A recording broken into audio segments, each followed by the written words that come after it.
지난 주일 우리 형제교회는 주빌리 30일의 프로젝트로서 타교에 참석해서 예배를 드렸습니다. 우리가 참석한 그 교회의 부흥을 위해 기도하며 또 헌금도 하고 또 함께 사랑을 나눈 우리 성도들 여러분께 감사하고 또 그런가 하면 축복의 통로로 살아가는 여러분 모두를 사랑하며 축복합니다. 오늘 본문은 출애굽기 20장 1절에서 17절 말씀입니다. 십계명에 대한 말씀이에요.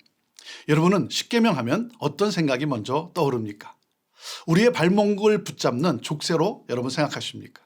또 그런가 하면 우리를 억압하는 계명으로, 자유를 앗아가는 계명으로 그렇게 생각하십니까? 많은 그리스도인들이 십계명을 이런 식으로 오해하기도 합니다. 사랑하는 여러분, 십계명은 애굽의 노예로 살아갔던 백성들을 하나님의 형상을 따라 살도록 회복시키는, 우리의 모습이 하나님의 형상을 따라 살아가도록 회복시킨 하나님의 청사진입니다. 십계명은 이 세상을 축복하고 변화시킬 거룩한 제사장으로서의 우리의 모습을 그린 하나님의 청사진이 꿈이에요. 여러분, 법이 아닙니다. 룰이 아닙니다. 십계명은 우리를 향한 멈출 수 없는 하나님의 사랑의 언약입니다. 십계명을 사랑하십시오. 우리의 가정과 우리 교회 공동체에 하나님 나라가 경험되어지기를 원하십니까? 그렇다면 십계명으로 돌아가십시오. 십계명은 우리의 살 길입니다. 십계명이 우리 안에 살아나야 합니다. 교회 공동체 안에 십계명이 살아나야 합니다. 함께 같이 말씀을 보겠습니다. 1절과 2절 말씀입니다. 하나님이 이 모든 말씀으로 말씀하여 이르시되 나는 너를 애굽 땅 종되었던 집에서 인도하여 낸 내 하나님 여호와니라. 하나님이 이렇게 말씀을 하십니다. 너희가 애굽에 갇혀 있지 않았느냐? 노예로 종살이하며 아무런 소망이 없이 살지 않았느냐? 쇠사슬에 묶인 무기력한 삶이 아니었느냐? 너희 자녀들도 아무런 미래가 없는 생활이었지 않냐? 그때 나는 너의 울음소리를 들었고 너희 눈물을 보았느니라. 그때 너희를 애굽의 종살이에서 구원해낸 하나님이야. 너희가 홍해 앞에서 발을 동동거리며 서 있지 않았느냐? 앞으로도 뒤로도 갈 수 없는 절망이 기다리는 상황에 놓여 있지 않았느냐? 그때 내가 너희를 위해 건너갈 수 있는 살 길을 열어놓은 하나님이야. 광야에서 물이 없어 목말라하며 울고불고 하지 않았느냐?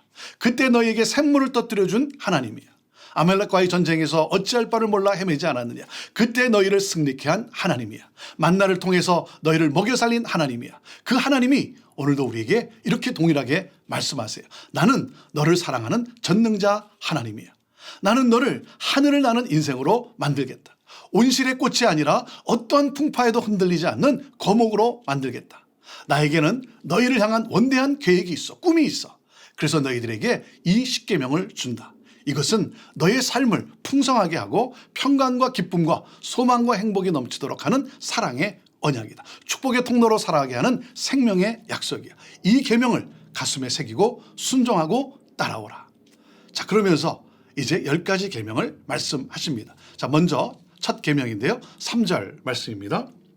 너는 나 외에는 다른 신들을 내게 두지 말라. 자, 첫 번째 계명이 뭡니까? 나 외에 다른 신을 두지 말라는 거예요. 다시 말하면 하나님을 최우선 순위에 두라는 거예요. 하나님을 전심으로 사랑하라. 자, 그 다음에 두 번째입니다. 4절에서 6절 말씀입니다. 너를 위하여 새긴 우상을 만들지 말고 또 위로 하늘에 있는 것이나 아래로 땅에 있는 것이나 땅 아래 물속에 있는 것에 어떤 형상도 만들지 말며 그것들에게 절하지 말며 그것들을 섬기지 말라. 나 내 하나님 여호와는 질투하는 하나님인즉 나를 미워하는 자의 죄를 갚되 아버지로부터 아들에게로 3, 4대까지 이르게 하거니와 나를 사랑하고 내 계명을 지키는 자에게는 1000대까지 은혜를 베푸느니라. 두 번째 계명이 뭡니까? 우상을 만들지 말며 섬기지 말라는 거예요. 피조물의 어떠한 형상도 창조의 하나님을 대신할 수 없다는 거예요. 그러므로 무엇입니까? 하나님을 하나님으로 인정하라는 거예요. 하나님이 뭐라고 말씀하십니까? 질투하시는 하나님이시라는 거예요. 질투하시는 하나님이란 무슨 말입니까? 우리를 절대로 포기하지 아니하시는 하나님이시다는 거예요. 자, 그 다음에 7절에 이제 세 번째 계명입니다. 너는 내 하나님 여호와의 이름을 망령되게 부르지 말라. 여호와는 그의 이름을 망령되게 부르는 자를 죄 없다 하지 아니하리라. 자, 세 번째 계명은 하나님의 이름을 망령되이 일컫지 말라는 거예요. 하나님을 아무 가치 없는 피조물의 수준으로 전락하지 말라는 거예요. 하나님의 이름을 거룩히 올려드리라는 것이죠. 자, 그 다음에 네 번째 8절에서 11절입니다. 안식일을 기억하여 거룩하게 지키라. 엿새 동안은 힘써 내 모든 일을 행할 것이나 일곱째 날은 내 하나님 여호와의 안식일인즉 너나 내 아들이나 내 딸이나 내 남종이나 내 여종이나 내 가축이나 내 문 안에 머무는 객이라도 아무 일도 하지 말라. 11절 이는 엿새 동안에 나 여호와가 하늘과 땅과 바다와 그 가운데 모든 것을 만들고 일곱째 날에 쉬었음이라. 그러므로 나 여호와가 안식일을 복되게 하여 그날을 거룩하게 하였느니라. 네 번째 계명은 안식일을 기억하여 거룩하게 지키라는 거예요.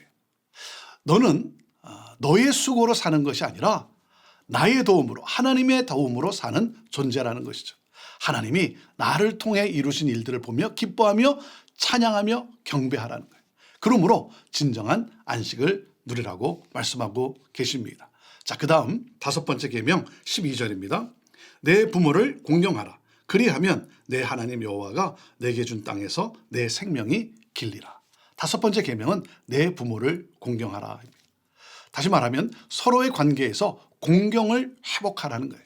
공경이 회복될 때 행복한 가정, 기쁨의 공동체를 이룬다는 겁니다.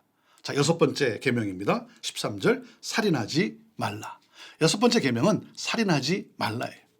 인간의 생명을 존귀하게 여기고 사랑하라는 거예요. 나아가서 사람을 살리라.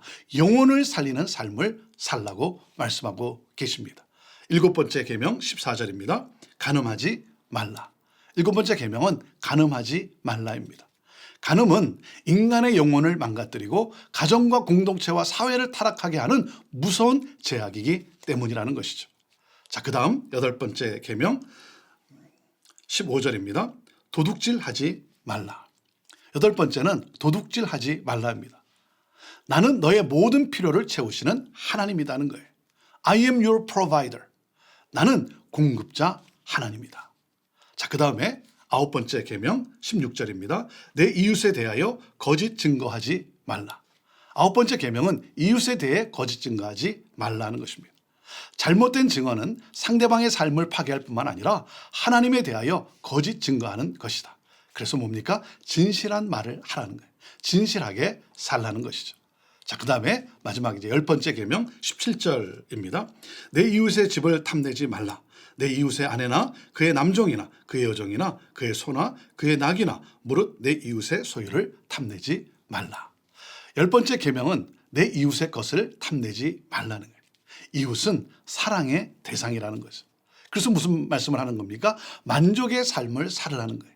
자족의 삶을 살라는 것이죠. 자, 그런데 문제는 무엇입니까? 우리가 십계명의 언약을 지키고 싶지만 문제는 바로 내게 능력이 없다는 거죠. 그 십계명을 지키며 살아갈 능력이 내게는 없다는 거죠. 자, 그러면 우리가 어떻게 이 십계명을 지킬 수 있겠습니까? 해답은 바로 예수 그리스도입니다. 예수 그리스도만이 우리가 계명을 지키는 삶을 살 수 있도록 돕는 분이시다는 거죠. 그래서 마태복음 5장 17절 말씀에 보면 우리 주님이 이렇게 말씀을 하십니다. 내가 율법이나 선지자나 폐하러 온 줄로 생각하지 말라. 폐하러 온 것이 아니요 완전케 하려 함이로라. 예수님만이 나를 위해 모든 것을 완성하신 분이라는 거죠. 하늘의 영광을 버리고 저와 여러분을 위해 이 땅에 오셔서 내가 할 수 없는 일들을 할 수 있도록 완성할 수 있도록 도와주신 분, 그분이 바로 예수 그리스도이십니다. 그래서 예수 그리스도를 믿음으로 예수 그리스도를 의지함으로 우리는 십계명을 완성할 수 있는 삶을 살 수 있는 거예요. 하나님의 의가 이루어지는 거예요.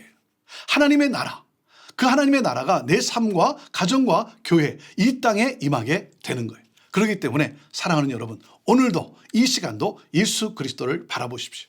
예수 그리스도께 간구하십시오. 여러분의 연약함을 고백하며 예수 그리스도의 은혜와 예수 그리스도께서 도와주실 그 도움, 그 능력을 여러분 간구하십시오. 예수님께서 오늘도 여러분을 도우실 것입니다. 십계명의 삶을 살게 하실 것입니다. 하나님의 형상으로 지음받은 삶을 살게 하실 거예요. 기쁨을 누리고 자유와 평강을 누리게 하실 거예요. 사랑하는 여러분, 십계명은 하나님의 사랑의 언약입니다.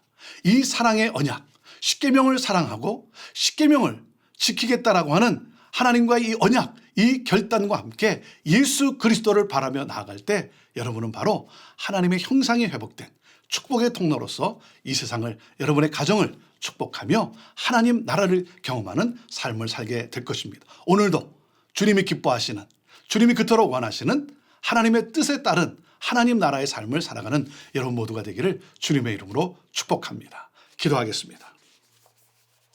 하나님, 우리를 살리기 위해 우리에게 진정한 자유와 평강을 주시기 위해 십계명을 주신 하나님, 오늘도 이 십계명을 우리가 사랑하며 십계명을 삶으로 살겠다라고 하는 고백과 함께 우리 주 예수 그리스도 주님의 은혜와 주님의 도우심을 간구하며 나아가는 우리 성도들 되게 하여 주옵소서. 그러므로 말미암아 정말 이 십계명이 우리의 삶에서 나타나지고 십계명이 이 삶에서 이루어짐으로 말미암아 우리 주 예수 그리스도 그 주님의 놀라운 은혜와 사랑을 나타내며 뭇 영혼들을 주께로 인도하는 하나님 나라가 임한 삶을 살게 될 줄로 믿습니다. 감사합니다. 예수님의 이름으로 축복하며 기도하옵나이다. 아멘.